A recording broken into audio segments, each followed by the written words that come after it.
Bills Mafia. On tonight's Air Raid Hour post-game show, we are diving deep into all things Bills Broncos. We've got the latest injury updates, major takeaways, and a whole lot more. Stay tuned. This is a breakdown you won't want to miss. But first,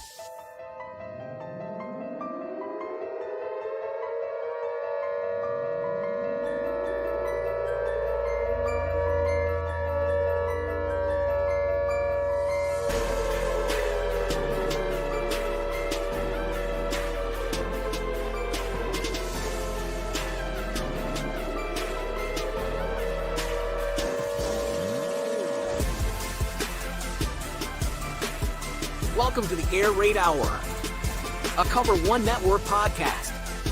Here are your hosts, Judge Mathis and Tilt Money. welcome in, ladies and gentlemen, to the Air Raid Hour playoff edition reaction Monday. My name is Steve Mathis. You can find me on Twitter at The Bills Guys, joined as always by my co-host Dave Tilton. You can find him on Twitter at Tilt Money, and we are here to give our biggest takeaways from the Buffalo Bills 31-7 win against the Denver Broncos. And Dave, there was a collective panic amongst Bills Mafia after that first drive. Denver marched right down the field, and Bo Nix hits Troy Franklin for a bomb of a touchdown. But all that worrying was for naught. The Bills stormed their way back into the lead, scoring 31 unanswered points and leaving Highmark Stadium with a win and a date next week, right back at home against the Baltimore Ravens in what might be the greatest quarterback matchup in divisional round history. Yeah, it's one of those where you're like, the divisional round doesn't really feel like it's doing it justice for this matchup, right? I mean, just you kind of saw it on the horizon. You're like, okay, the Bills get past the Broncos. You kind of figured the Ravens were going to take care of business against the Steelers. This was definitely on the horizon. Unfortunate, obviously, kind of the way the season ended for the Steelers, losing those 4 in a row, because in an alternate scenario, this would have been the Ravens playing the Chiefs this week, which would have been great. But hey, look, the Bills are going to have to play tough games to get to where they want to go. And look, that opening drive touchdown for the Broncos, I was like, for a playoff game, I was surprisingly calm after that, because I just knew that this team, like, it's just what they do. The first drives on defense, they tend to give up plays, and it's kind of been the MO of this defense. And they really answered the bell after that. The Denver Broncos only 13 first downs in this game on offense, which tied their fewest in a game this season. And that Bills defense holding that Broncos offense to under 230 total yards, only 2 for 9 on third down. So after that first drive, really stepped it up. Some fun stats we're going to go through tonight as well. But honestly, as far as a playoff game can go, outside of that first drive, a fairly stress-free game. I would say it was a little bit anxious when you can kind of see the Bills were dominating the time of possession, the yards and all that, and they were only up by 3, only up by 6. But eventually they did obviously pull away. Before we get into sort of the nuts and bolts of the Buffalo Bills victory over the Denver Broncos, as always, we start with any news that may have dropped today, and really nothing to report in terms of news other than obviously the Buffalo Bills will be playing the Baltimore Ravens on CBS next Sunday with Tony Romo, Jim Nantz on the call. The marquee window of next week, obviously, for this game. On the injury front, a couple of guys went down in this football game. Taron Johnson went down with a head and neck injury, but he returned and completed the game. Alec Anderson went out with a calf injury, but he returned and completed the game. Cam Lewis went out with a head and neck injury, but he returned to the game as well. So really the only outstanding injury the Buffalo Bills have is, unfortunately, the injury to Ray Davis after that brutal helmet-to-helmet hit.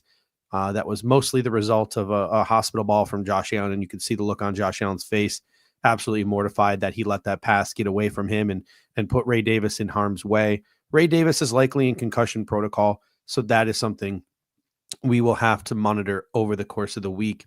Before we get to our one big thing, a quick word here from our show sponsor. What's up, y'all? Khalil Shakir here. When I want Buffalo pizza, it's got to be Picasso's. Khalil Shakir. Your team, our pizza. Picasso's. This is Buffalo Pizza. This episode is brought to you by Picasso's Pizza with 4 convenient locations in Williamsville, West Seneca, Lancaster, and Blaisdell. Picasso's Pizza has been serving Buffalo's best pizza since 1980. Whether you're a local or across the country, you can enjoy their delicious pizza delivered fresh to your door. Visit picassospizza.net to place your order today. Again, that is picassospizza.net. All right, Dave. Every week we scour and we look back at the game that was, and we have a million different takeaways in our notes and things that we want to talk about. But at the beginning of every show, we try to whittle it down to our one big thing, our main takeaway from the football game. What is your main takeaway from this football game? And people in the comment section, if you have one big takeaway, let us know what your one big takeaway is. Yeah, and just really quick, McDermott did say in his brief press conference today that Ray Davis is in the concussion protocol, so we'll see how he progresses. It's going to be a toss-up whether he can make it back in time for this game or not. The late start maybe helps, but we will see. But listen, my one big thing in this game was, look, the Denver Broncos came into this game as the number 1 DVOA rushing defense. The Bills, really, their rushing game has been good for several years now when you look at sort of the statistics, DVOA, all of those types of things. But the rushing game and the rushing attack and the Bills' offensive line in the run game this year, to me, has taken the next step. And I have to give a ton of kudos to Aaron Cromer. I have to give a ton of kudos to Connor McGovern and David Edwards as well, because, in their defense, I had some question marks about whether or not this offensive line could be as good as it was a year ago. They are better than they were a year ago, and that line played fantastic a year ago. They paved the way for this Bills offense to run the ball for 210 yards, which obviously included several runs from Josh Allen, but 210 yards for the Bills on the ground in this game against the number 1 rushing defense, DVOA, and absolutely obliterated the Denver Broncos in time of possession in this game, 42-18 in time of possession. I'm rounding there some of the seconds off. But my one big thing is the ability of this Bills offense now to truly be dominant on the ground when they need to be, and James Cook being the leader for that. Ty Johnson obviously getting a huge shout out as well. So for me, my one big thing is this Bills team, this running game, this offensive line showing me that they can really win any style of game needed when it comes to the offensive side of the ball. And to be able to put up that kind of performance against a team that came in as such a stout and solid run defense, my hat's off to really everyone across the offensive line, Aaron Cromer, Joe Brady, and being able to put up 200+ rushing yards on this Denver Broncos defense was really impressive, and hopefully a good sign of things to come as we get ahead into this Ravens game, where the Bills really did struggle to run the ball against that team. Obviously, way back in week 4, it was a different scenario, but a good momentum for a team that's known to run the ball, and the Bills now have that momentum too. Yeah, I mean, and it's crazy to think about how sort of Joe Brady just fell into the Buffalo Bills' lap. They were kind of talking about it in the broadcast. Joe Brady was like a coaching savant when he was in his 20s as Sean Payton's like offensive quality control coach. And then Ed Ogeron brought him to LSU, and he orchestrated that Joe Burrow, Justin Jefferson, Jamar Chase offense that they had there at LSU, won the national championship. But then sort of the luster wore off when Matt Rule kind of ruined his reputation there in Carolina, when, quite frankly, he had a pretty good season his first year calling plays in Carolina. He falls into Buffalo's lap, and Ken Dorsey was, by all accounts, a great play designer. But what Joe Brady is so much more than that. He is a play caller, and he just understands the flow of the game. He just understands when to call what plays. He understands how to set things up, just things that Ken Dorsey was unable to do. And even to an extent, things that Brian Daboll was unable to do, because by all accounts, the way Joe Brady manages that room, the way he runs that room, he takes the input from the players, and it's clear that he takes the input from the coaches as well, because you mentioned Aaron Cromer. Aaron Cromer was here when Ken Dorsey was here, and our run game did not look like this, right? Mm-hmm. And that is because Joe Brady made it his mission to make sure that everybody has their hand in this offense, that everybody eats as well as the coaches, because Aaron Cromer has his stance on this offense as well. So shout out to Joe Brady. Chris S says ball control. I think that's a really good point. You mentioned the time of possession, 42-18. Absolutely insane the way the Buffalo Bills were simply able to just keep the Denver Broncos offense off the field. Sweet Spike comes in and says, my big takeaway was that Curtis Samuel rocks when healthy. And I know Curtis Samuel is something that is going to come up again over the course of this show. James Emming comes in and says his biggest takeaway is the O-line can control a game. They make the offense look easy at times. So few negative plays. And I have a statistic that I was saving for later in the show. And you mentioned like so few negative plays. The Bills are the first team since at least 1960 to not lose the turnover battle through the first 18 games of a season. Obviously, that includes playoffs. So literally, they are protecting the football at a historic rate. Carl Thoman comes in and says, my one big takeaway is to believe in this team. Stop being pessimistic and picking against the Bills. They are good and are led by the best. Positive vibes, please. We have Josh Allen 17. Enough said.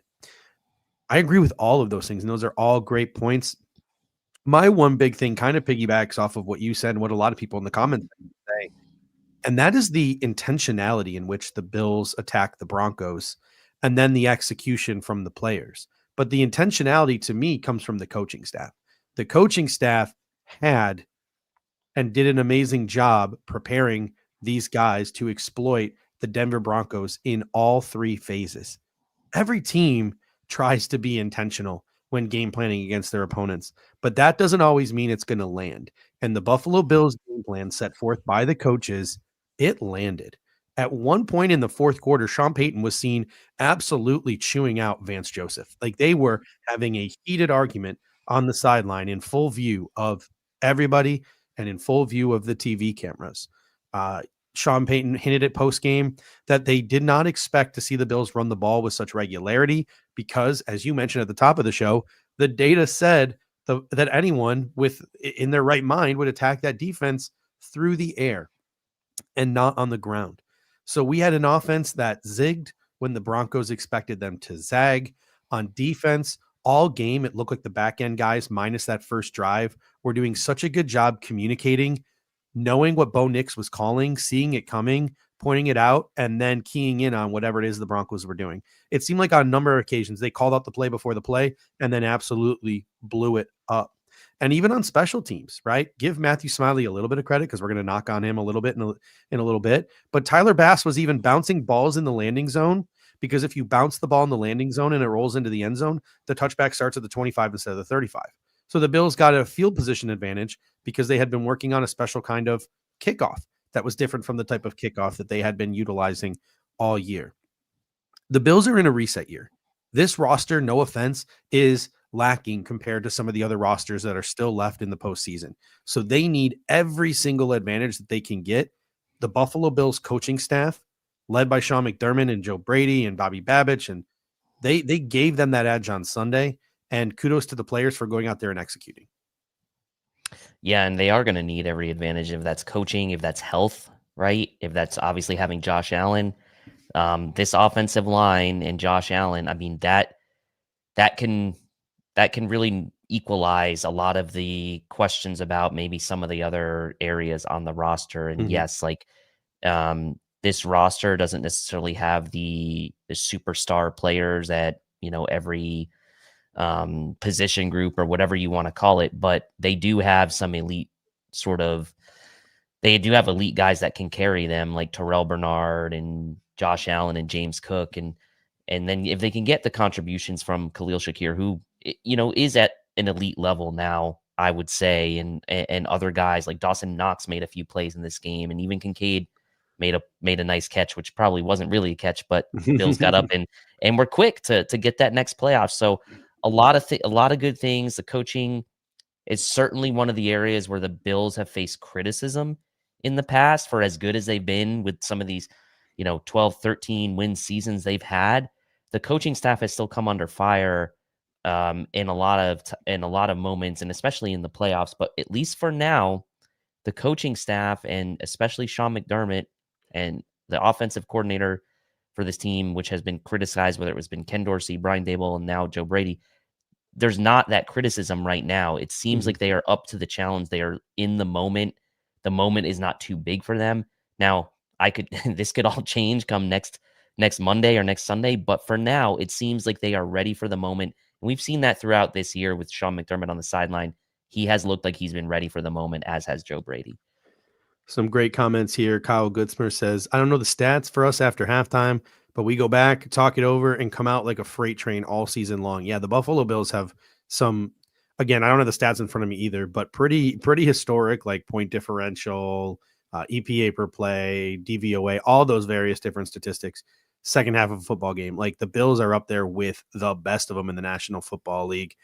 Charles G says, red zone offense has to be better than it was versus Denver. Agreed. Mhm. The ground game looks great with Reggie Gilliam. Also agree. And those are things that we're going to hit at over the course of this game. But before we get to the nuts and bolts of what happened on offense, what happened on defense, we're going to look at some of the advanced data in this football game as we do every week. And the first thing we're going to look at is our complimentary football tracker. So every week on this show, we look at 4 different statistics that we consider complementary football statistics: time of possession, turnovers, average starting field position, and competitive downs. Competitive downs being the combination of third and fourth downs. Did the Buffalo Bills show up in these 4 areas? Because if they show up in 3 of these 4 areas, 2 of these 4 areas, 4 of these 4 areas, it's the higher likelihood that they were going to be successful in this football game. Time of possession, the Buffalo Bills, as we already noted, won 42-18. Absolutely insane. You'd think in garbage time the Broncos would get some time of possession. They did not. Turnovers. Technically, neither team had a turnover, but the Broncos turned the ball over on downs twice. So that's technically 2 turnovers for the Denver Broncos. Average starting field position was actually a tie, the 24-yard line. And then on competitive downs, third and fourth down, the Broncos were 3 of 12, 0 of 2 on fourth down. The Buffalo Bills were 10 of 17, 2 of 2 on fourth down. So in almost every single phase of the complimentary football tracker, the Buffalo Bills absolutely smoked the Denver Broncos. And it was really nice to see the third down defense show up. Now, I know the Broncos had some drops and there were some other things that, execution wise, the Broncos weren't crisp on a lot of those third downs. And yes, you mentioned the 1 for 3 on fourth downs as well. The one being the fake punt conversion, which took the Bills off guard. But yeah, combined, 3 for 12 on third and fourth downs for the Denver Broncos. It's a welcome sight for Bills fans to see that low percentage, especially on third down, because that's been an issue area for this Bills defense. And we said going into the game, how much can you really count on turnovers as you start to get into the playoffs? Those are really bonuses. The Denver Broncos, a team that didn't turn the ball over much this year, they were +6 in the turnover differential themselves. The Bills led the way. No turnovers technically by the letter of the law on this one. So holding the Denver Broncos to that low percentage on third and fourth down, the equivalent really, and obviously Riley Dixon had to punt 4 times. Sam Martin only punted once. So a huge day for the Bills on the competitive downs, like you said, time of possession. I put the stat out there earlier on Twitter, on X, whatever you want to call it, that the Broncos had that first drive for 70 yards. They only had 7 other drives in the game. Each team only had 8 possessions in this game.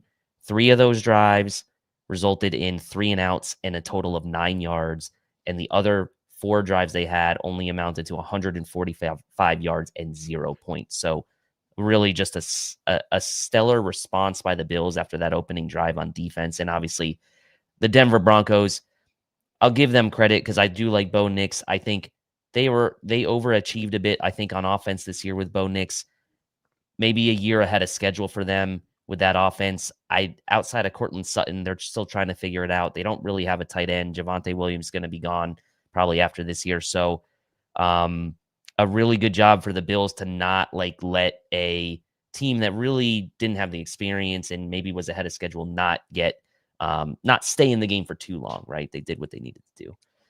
Looking at toxic differential, the Buffalo Bills did not turn the ball over. The Broncos had the 2 turnovers on down, so the Buffalo Bills were +2 there. The Denver Broncos had 3 10-plus yard runs. The Bills had 4, so the Bills were +1 there. And the Denver Broncos had 3 16-plus yard passes to the Bills' 5 16-plus yard passes. And I think all of those 16-plus yard passes came in the second half when the Denver defense crept up and the Buffalo Bills were able to really take advantage over the top. of that defense. So the Buffalo Bills were +5 in toxic differential in this football game. Yeah, I mean, and again, like you start to talk about some of the big plays and like outside of that one from the Denver Broncos, and then there was the Cortland Sutton play kind of right before the half and Will Lutz ends up missing the field goal because after that big Cortland Sutton play, the Terrell Bernard snuffs out a wide receiver screen that actually loses yards for the Denver Broncos and ended up being a pretty big play in the game because that would have tied the game at the half. And then obviously, like you said, some of those big plays from the Bills offense. Getting back to the protection, right? This Denver Broncos team led the league in sacks. I know Josh Allen was sacked twice, but that offensive line, I talked about it in the one big thing is in the run game, but fantastic job as well protecting Josh Allen on some of those plays that took a little longer to develop. The Curtis Samuel play, the play to Knox down the field, the play to Kincaid down the field. So those big plays really made such a difference in kind of not just sealing the game, but also just keeping that time of possession and those conversion rates up really for the Bills on third downs. Let's take a look now at our stock up. These are the positive takeaways we have from this football game. We will start with the offense. 471 yards versus the number one defense in the AFC. They punted one time. They did not turn the ball over. Josh Allen in the game was 20 of 26 for 272 yards, 2 touchdowns. He had another 46 yards on the ground. Versus the blitz, Josh Allen was 10 of 12 for 141 yards and a touchdown. Allen in the second half, after the Bills' run game brought that Denver secondary up, was 11 of 14 for 203 yards and 2 touchdowns. An absolutely incredible day from Josh Allen. We'll get to the running game in a moment, but let's just talk about Josh Allen, who continues his streak of absolute historic run that he's had over the course of his postseason career. Just one of the best postseason quarterbacks of all time. And you know what was interesting in this game was like, I mean, you talked about the third down. The Bills had 17 third down and fourth downs combined, and for them to convert, what was it, 11 or 12 of the 17? There were a lot of those situations where Josh Allen is sitting there, and my friend who was watching the game, I mentioned before the game, Broncos fan, I was like, if it gets to 3rd and 3, I'm like, sneak it twice. Like that became the phrase we used. Like that became the phrase we were using. I'm like, sneak it twice, sneak it twice. I'm like, you can get 3 yards with Josh Allen. It's like automatic. He was making it happen on the conversions with his legs, notably, and then protecting the football. Great completion percentage. Took a mixture of what the defense was giving him early on with some of those throws, and some of those weren't even like short throws necessarily. That first pass completion to Shakir with double coverage was just an incredible throw, right on the money, and obviously limiting the negative plays, which he's been so good at all year. It's not just about limiting the turnovers too. It's also limiting the sacks and the negative plays. Those plays where he's tried to keep plays alive.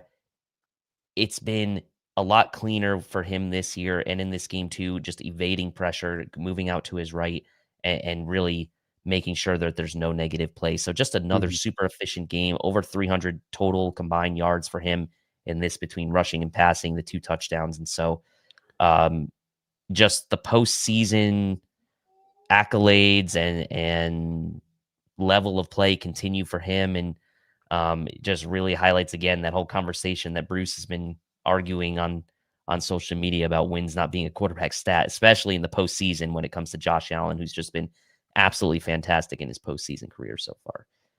Yeah, I'm watching the Vikings Rams game out of the corner of my eye here, and it looks like Sam Darnold over the last 2 weeks has turned back into a pumpkin. Seeing ghosts. Seeing ghosts. Seeing ghosts. Fumble return for a touchdown for the Rams there. So James Cook and Ty Johnson, the 2 bell cows in the Buffalo Bills backfield. James Cook on first and second down, Ty Johnson on third down in those obvious passing situations. Cook, we talked about how he needed to be used as a weapon in the passing game. He wasn't. He did not have a catch the entire game, but 23 carries for 120 yards and a touchdown. He has just absolutely taken his game to another level. I know there are a lot of people who are very big on not giving running backs second contracts, and James Cook is going to make those people think really hard about that stance that they have. And then Ty Johnson, 9 for 44 on the ground, 2 catches for 26 yards and a touchdown, one of them being the biggest play of the game because of that 4th and 1 went the other way and the Denver Broncos got the ball back. We could be talking about a completely different outcome in this football game. The Bills running backs combined for 193 yards. And if you don't remember on the pregame show yesterday, I predicted the Bills running backs would combine in totality for 200 yards. So it was only 7 yards off. But we'll give you that one. if you count Ty Johnson's kick return yards, the Ty Johnson and James Cook plus Ray Davis's 3 yards combined for 244. So just say it. All-purpose yards doesn't technically include kick return yards, but the Buffalo Bills running backs had a day.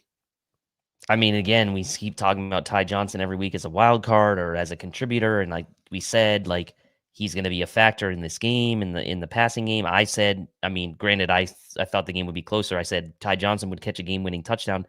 In a way, that fourth down touchdown kind of was like the game sealing touchdown, I would say. So I'll give myself maybe like a 25% credit on that one. But in reality, he's just been so efficient, right? And we talked about that a lot. I know for people who aren't on X or Twitter, like put this comment out there. Ty Johnson, 6.4 yards per touch from scrimmage for him. So that's his 11 carries and his 2 receptions and the 2 solid kick returns that you mentioned for 59 yards. And I kind of like liken him to a James White type that Tom Brady had so much success with in the postseason in years past. Kevin Falk, Shane Vereen, those types of guys that Tom Brady has relied on tremendously in his postseason career at times, especially James White in that Super Bowl against the Atlanta Falcons in that postseason run. Ty Johnson feels like that kind of guy. You think of James White as a receiving back, but he really could get it done on the ground too when you gave him chances, a high yards per carry guy as well. So it really feels like that's a kind of security blanket now for Josh Allen, and especially going into this Ravens game where Ray Davis may not be available. That might be a big loss for the Bills, but between James Cook and Ty Johnson, they really have been the 2 primary backs for the Bills as it is. Now, I'd love to have Ray back for this game because I think they really could use all hands on deck. They really do need all hands on deck. But what a season and what a contribution from Ty Johnson, especially in this game.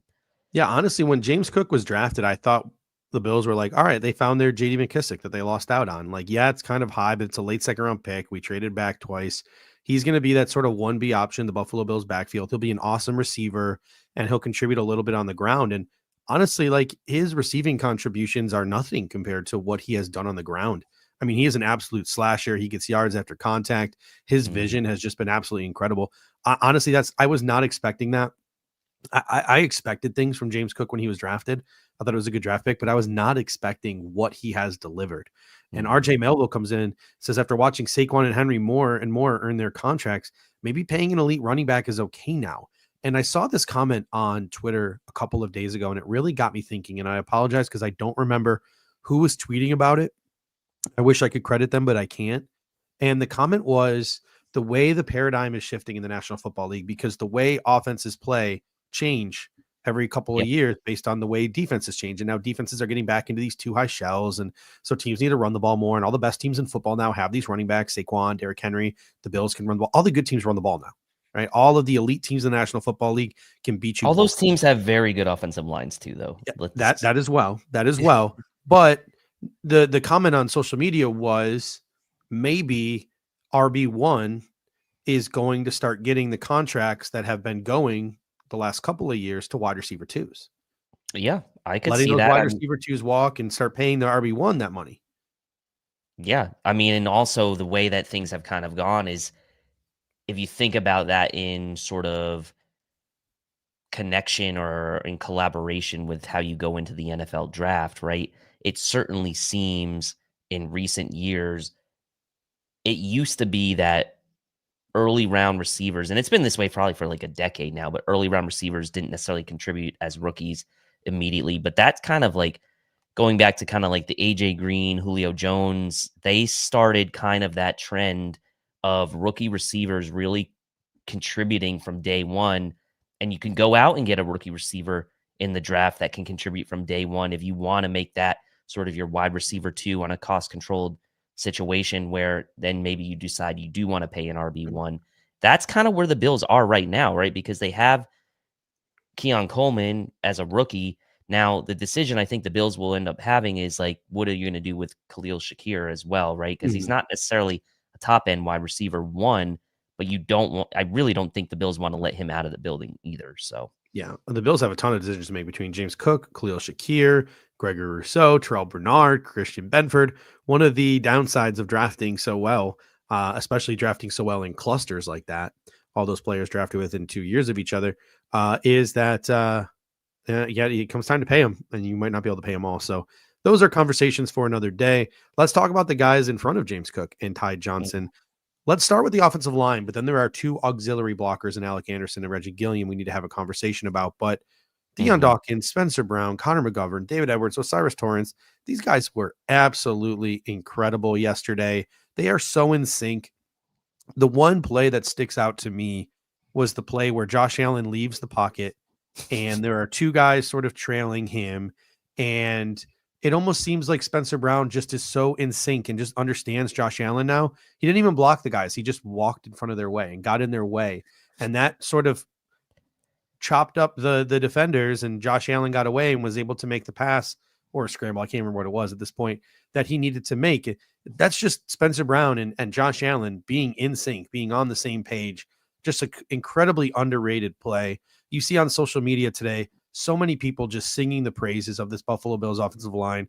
Lane Johnson calling Spencer Brown the most underrated right tackle in football. saw that. Yeah. Brandon Thorne singing their praises. Mitchell Schwartz talking about that Spencer Brown play that I just mentioned and talking about just how impressive it was. The Denver Broncos led the NFL in pressures this year at 16.6 per game. They had 3.7 sacks per game, also led the NFL. Only 9 pressures did the Buffalo Bills surrender, and only 2 sacks in this game, which is unusual for them, but understandable given just how good that Broncos pass rush is. Yeah, and none of those sacks from Nick Bonito or Jonathan Cooper. So it was a Zach Allen sack, and I can't remember who had the other one. Yeah. But they did the job they needed to on those premier guys on the edge, especially Nick Bonito. Deion Dawkins had himself a day. What's great about this offensive line for the Bills is they've sort of evolved from being known as sort of this finesse pass blocking offensive line to now still having that proficiency to pass block, but now adding sort of that swagger and that edginess in the run blocking as well.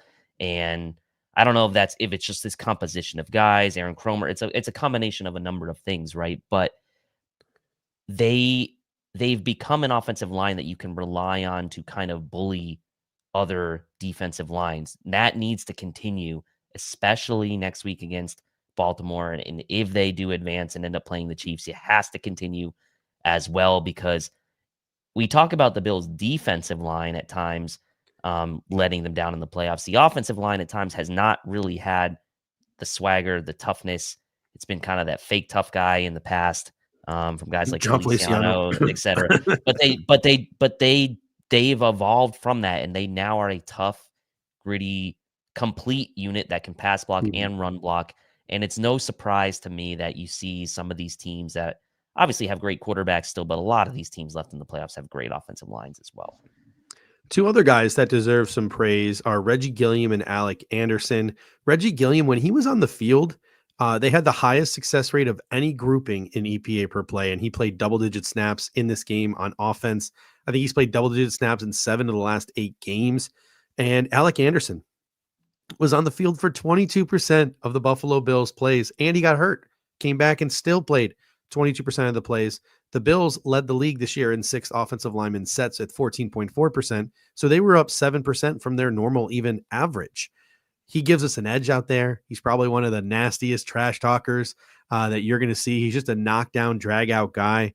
The Buffalo Bills are the only team that plays 6 offensive linemen as much as we do.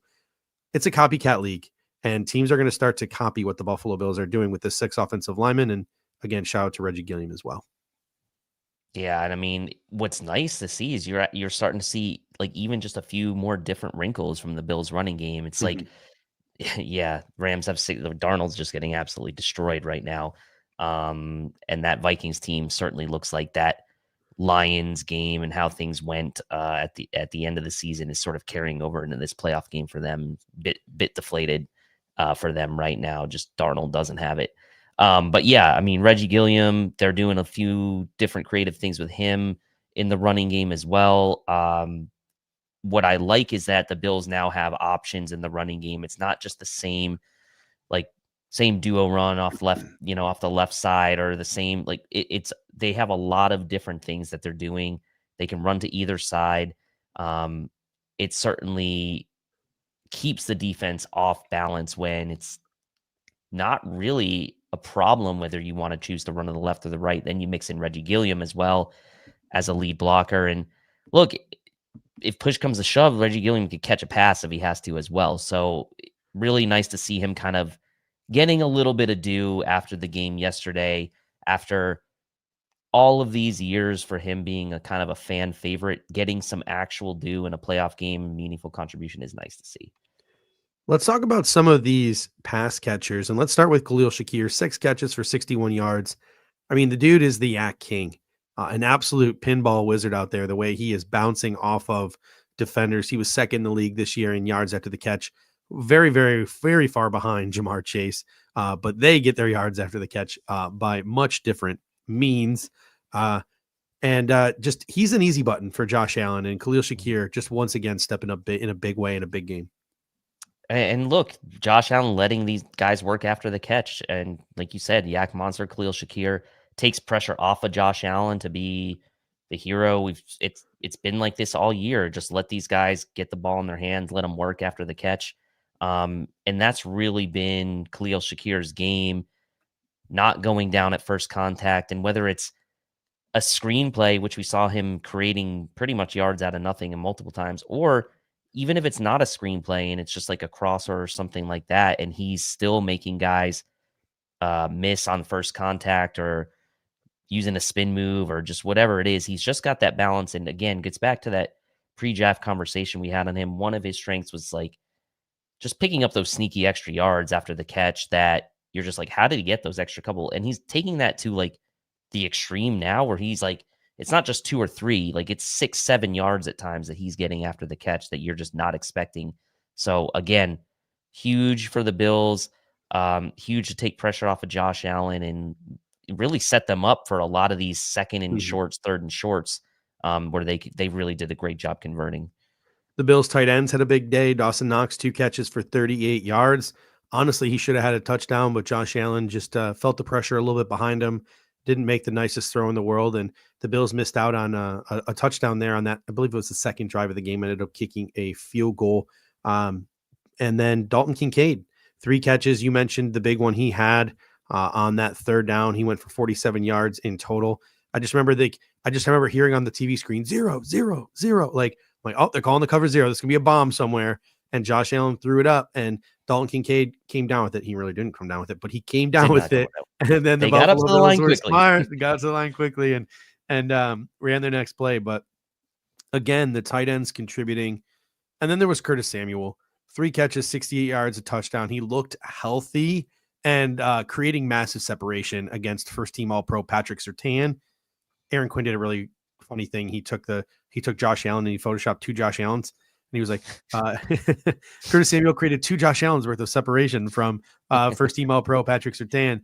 And then the yards after the catch too. Like, he didn't just catch a bomb for a touchdown. He caught the bomb. He redirected himself. He ran past 2 guys into the end zone. So the yards after the catch ability on that play as well. It reminded me a little bit of the Khalil Shakir touchdown against the Jets last year, where it's like, okay, he goes around these guys and just somehow takes it all the way, or like the Ray Davis touchdown earlier in the year against Miami. It reminded me of that, where it's just, and also like Pat Surtain looked like he was checked out at that point. Didn't really give much effort on that one, but he's probably going to be the defensive player of the year. We'll see when the awards shake out, but Curtis Samuel, when healthy, that can be an absolute weapon for the Buffalo Bills. And I'm getting more and more excited about what he can contribute to this wide receiver room next year. One take I have, and I kind of want to run it by you. I almost feel like the lack of Stephon Diggs in this room helped the Buffalo Bills today. And by that, I mean, the game plan called for a heavy use of running the ball, especially in the first half. The game plan called for getting the ball into the hands of your running backs, getting the ball into the hands of your tight ends, getting the ball into the hands of your slot receivers without having that guy. And I shouldn't even put it on Stephon Diggs, just any alpha receiver, right? Not having to force feed the ball to a boundary wide receiver allowed the Buffalo Bills to run this game plan to perfection. There was no ego, no one to get mad that the offense was holding them back, that the game plan was holding them back, because quite frankly, none of our boundary receivers have a good enough reputation to demand such things. I honestly think the Bills' lack of a pure number one alpha boundary receiver helped them in this game. Yeah, and I think that helped. Like, I love the concept, and my worry about that at the beginning of the year was like, in crunch time, are you going to have a guy that can step up if there's no mentality of I'm the guy to do it? But like, it seems like all these guys have that, like, hey, when I'm called upon, I gotta do my thing, right? And so it's whether it's Matt Collins, Curtis Samuel, Khalil Shakir, when these guys have been given the chances, they've delivered. And I think in a way it's really taken the pressure off of everyone, even though it's kind of, there is pressure on everyone. It's maybe less so because in a situation where you have that alpha and there's very fewer other opportunities to go around, maybe there's added pressure to capitalize on those. And that pressure's kind of been lifted now. Yeah. Now, you still want to have guys you can go to in crunch time that you can count on. And that, I think, is Khalil Shakir right now for this team. And that's fine. But yes, I do think that there's like a pressure that's been released, I guess, in the building, in the huddle, like in the offensive game planning as well. And it's very much a week to week thing too, right? Because on the other end of the spectrum, there might be some week and there might be some week in the near future where we're just like, man, I wish we had Jamar Chase and T. Higgins out there to go beat a guy hat on a hat. You always want Jamar. You're not going to turn down Jamar Chase. Yeah. Like, so there are some weeks where you're like, well, I wish we had. So it's a give and take, but for the Buffalo Bills, a lot more taking the last couple of weeks. Taking would be the right term in that analogy, right? I don't know, whatever. The good part of that analogy, right? The Buffalo Bills have been getting a lot more positive from the lack of an alpha receiver that it has stung them this year, even though it has stung them at points this year. Speaking of no alpha receiver that you have to force feed the ball to, the Bills are the first team since at least 1960 to not lose the turnover battle through the first 18 games of a season, including the playoffs. So an absolutely historic run for this Buffalo Bills offense. They do not put the ball in harm's way. A lot of people like to make fun of Sean McDermott for preaching when he preached over the last couple of years and putting his influence into the offense and his ideology into the offense, but it is paying dividends for the Buffalo Bills this year. Yeah, and I mean, he gets this sort of, like, just because he's a defensive guy, that he's not aggressive, but he is aggressive. And I just feel like there's a different aura about Sean McDermott this year. I really noticed it, especially in the Lions game. Big road game, obviously. The Bills, interconference, so it wasn't necessarily going to be a huge factor necessarily in sort of seeding, but a potential Super Bowl matchup, right, between the Lions and the Bills. And that game particularly, when they showed Sean McDermott on the sideline, I was like, he looks different. Like, he has like a different calmness, look in his eye. And look, that's all just going off of like vibes, kind of like just by looking at him. But it certainly feels different in that, in the big moments, and this kind of permeated down to a guy like Joe Brady as well. These guys haven't shrunk in those moments so far. Taking a look at the defense now, again, I don't have a lot to say about the defense. I think they went out there and they did their job and they deserve kudos. And there are things that we're going to applaud about what they did. But I think that there was a couple of Denver Broncos drops away from maybe this defense having a different type of performance. I have questions about whether this defense can sustain against a different type of offense, but you got to give credit where credit is due. You could say the same thing about the Buffalo Bills offense. The penalty on Ray Davis, the helmet to helmet extended a drive that looked like it was coming to a conclusion. Ty Johnson, if the referees called it a different way on 4th and 1, maybe our offense looks completely different in this football game. So you can play the what ifs anywhere. So I don't want to play the what if game too much. The defense had a great game after that first drive. You mentioned the data and you can share it again. But if we're getting specific about position groups, I thought the defensive line did an adequate enough job in this football game. I think they did enough. I don't know. I have questions about whether that pass rush could be sustainable against a team like the Baltimore Ravens, the Kansas City Chiefs. I certainly have questions about whether the interior defensive line can hold up, but I think the defense did a great job in this game, and I think they did enough, clearly. There was a point where I think they had 3 consecutive 3-and-outs or 3-3-and-outs in their last couple of drives there. So the Buffalo Bills did a great job against the Denver Broncos on Sunday. Yeah, and I mean, you came into this game, or we came into this game knowing like both of these offensive lines were really good at protecting their quarterback. The Bills' fewest sack yards allowed in the league going into the game, or fewest sack yards, I should say, in the regular season. Denver Broncos' 5th fewest sack yards allowed. But you're right. Yeah, they had the, if you count the missed field goal, they had the punt, the missed field goal, and then another 3-and-out after that. So it was 3 3-and-outs in a 5-play or in a 5-drive sequence there. And yes, I don't know about that when it comes to the next matchup with Lamar Jackson.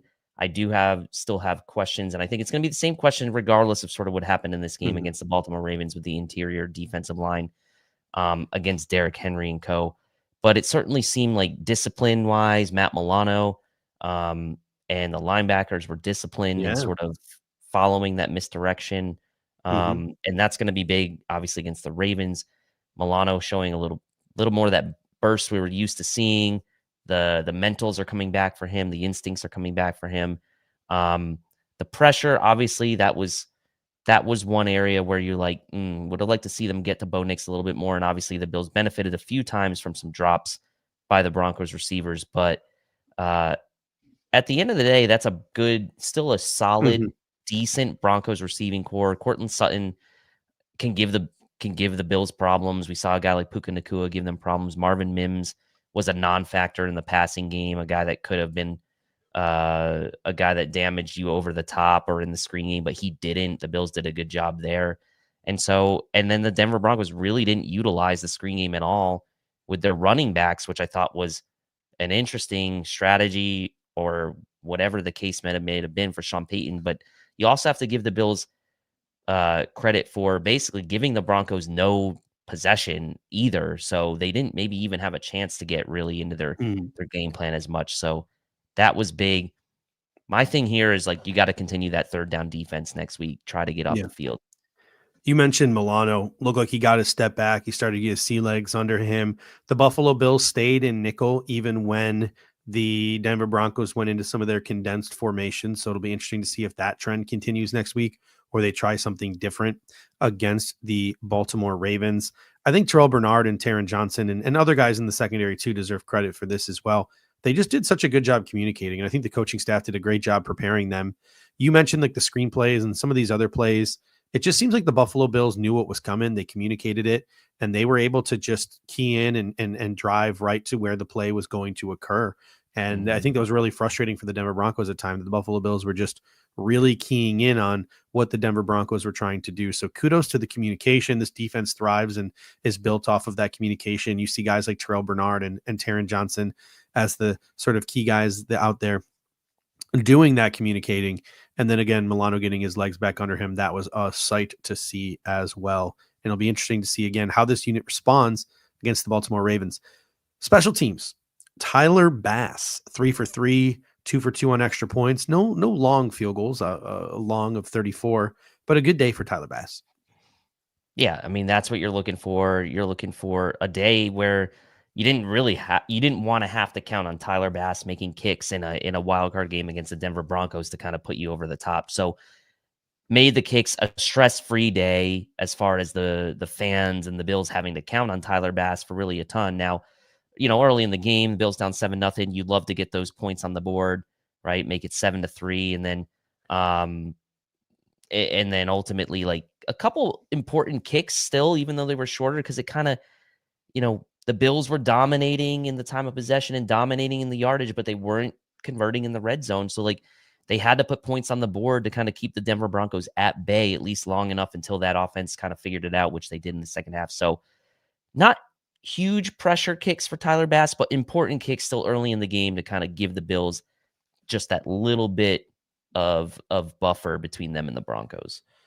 How about the return game? Khalil Shakir. I know I, for one of the guys hitting the panic button saying I'm worried that Brandon Codrington's not playing this game, but Khalil Shakir fielded the ball clean the entire game. He had 2 punt returns for 30 yards with a long of 23. So it was just exciting to see him out there. I don't really like the fact that he's getting risked like that because I'd prefer to have him out there on offense, but he did a commendable job having to step in for an injured Codrington. And then Ty Johnson, 2 returns for 59 yards. That's almost a 30-yard average. Pretty impressive with a long of 33. So the Bills return units stepped up, and Sam Martin on his 1 punt. It was a good punt, so give him good credit for his 1 punt in the game as well. Yeah, I liked I liked the decision making from Ty Johnson, and it was a few questionable. I don't know if it was just like design or it was the strategy of the Denver Broncos to kind of force the Bills to try to return those, because it looked like there were a couple weird camera angles, but it looked like Ty Johnson fielded them both in the end zone from what I could tell. Someone can correct me on that, but it looks like the he started. The CBS drones are a little weird on those kick returns. They had like the straight on view instead of like the sideline view, so it looked to me, and I hadn't watched the all 22 yet, that he fielded both of those in the end zone. So good on him for those returns. And yes, a good day from Sam Martin, only having to punt once was nice to see, and did pin the Broncos inside the 20 on his 1 punt.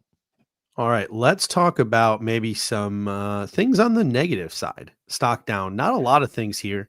Got to nitpick a little bit, but on offense, 2 things stuck out to me. Let me know what you think about these 2 things and add anything you want to on offense. Number 1, the pre-snap penalties killed one of the drives. That drive where we were attempting to go for a double dip, penalties kind of killed that drive. And red zone offense in the first half really was a struggle as well. Yeah, I would have to agree with both. 7 penalties in this game for the Bills, only 45 yards in penalties, but still some big pre-snap ones that set them behind the chains. And against a good defense like the Denver Broncos, as good as the Bills offense is, you don't want to have to overcome that, especially early in the game when you're still trying to get your footing and maybe you're losing in the game. Like, you don't want to do that against a better team.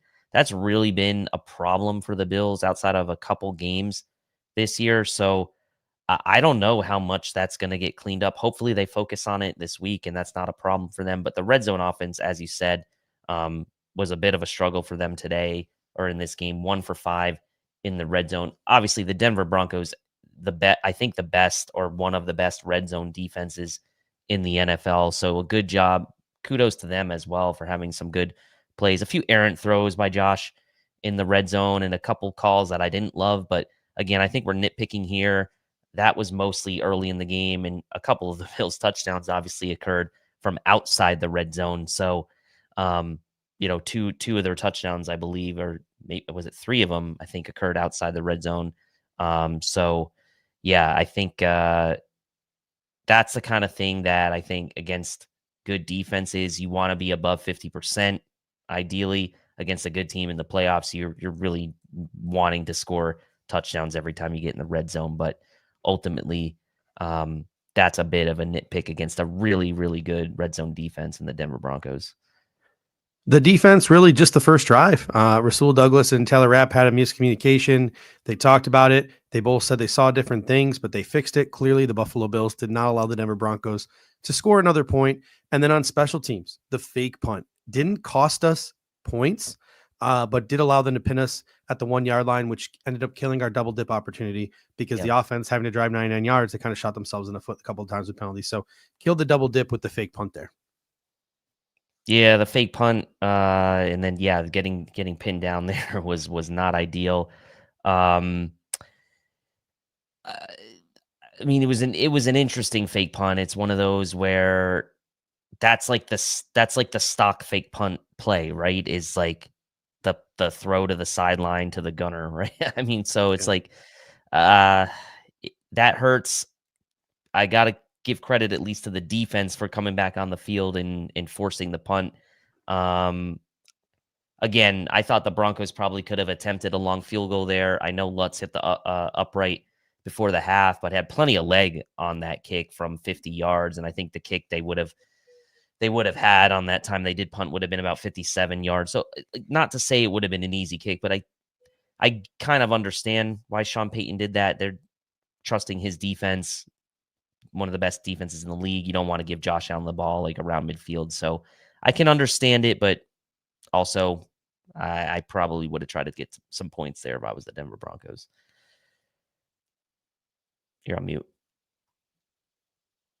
That should just about do it for us this evening. Obviously, a lot to talk about next week on the pregame show. We've already sort of talked about a couple of things. CBS 6 p.m. kickoff on Sunday, or 6:30 kickoff. Tony Romo, Jim Nantz, Tracy Wolfson on the call. Probably going to be the best divisional round quarterback matchup in the history of the National Football League. Ravens opening up as favorites, which I think is a little disrespectful given the Buffalo Bills are at home. You usually get at least that 3-point buffer. Last time the Bills played the Ravens, because a lot of people like to make out, make a big deal about the score of that football game, 35-10. They don't realize that there was no Matt Milano. There was no Terrell Bernard. There was no Taron Johnson, and Taylor Rapp left like 10 plays into the game. And obviously the Buffalo Bills did not have Amari Cooper on offense as well. So to me, this is going to be a very interesting matchup. This is not me taking the Ravens lightly, but I think this is going to be a closer game than apparently Las Vegas thinks this game is going to be.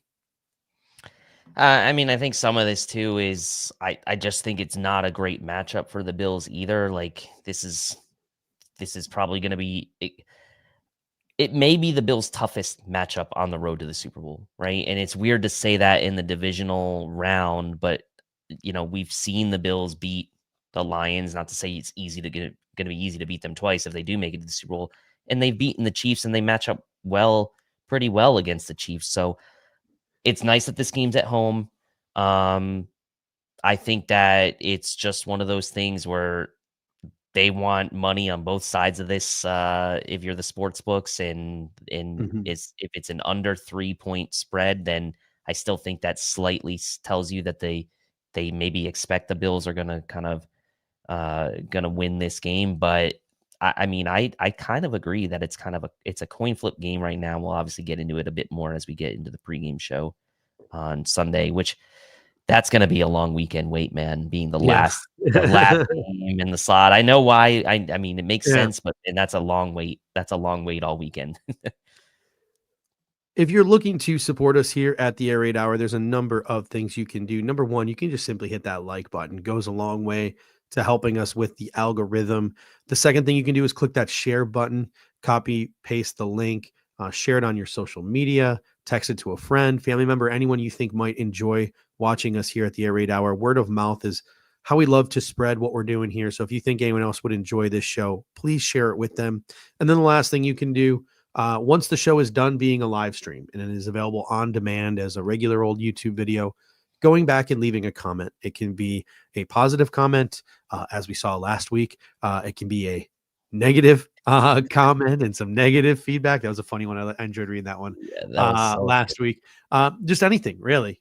As long as you put words in the comment section and hit the enter button, that helps us with the algorithm as well. So whether it's some final thoughts you have, some thoughts on our takes, some kind words, some feedback, positive or negative, whatever it is, you can leave a comment and that'll help us with the algorithm as well. Thank you guys so much for joining us this evening. And until next time, go Bills. Go Bills. Thank you for watching tonight's episode of the Air Raid Hour. Make sure to hit that like button on the way out. If you are catching the show on demand, leave a reply in the comments section and we will respond over the course of the week. You can always listen to every episode next day on all major podcasting platforms, including Apple Podcasts and Spotify, by searching Air Raid Buffalo. Thank you for your continued support, and as always, go Bills!